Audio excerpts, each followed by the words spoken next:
What's up guys, welcome back to Learn AI, and in this video I'm going to show you how to use ChatGPT-5 for free.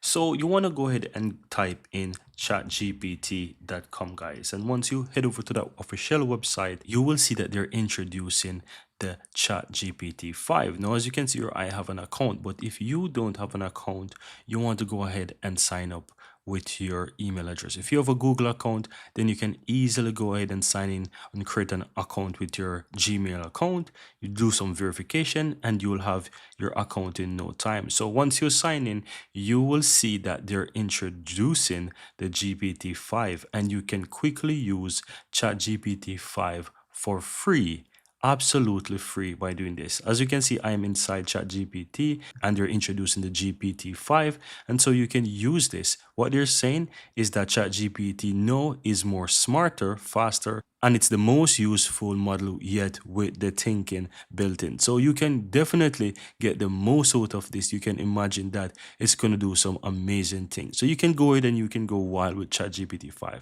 but you can go ahead and use it guys. So I'm going to just ask it a simple thing: tell me about GPT-5, and you will see some of those amazing things that it can do. So it will basically give me all information I need to know about GPT-5. But if you want to use ChatGPT-5 for free guys, this is the best way that you can go ahead and use ChatGPT-5.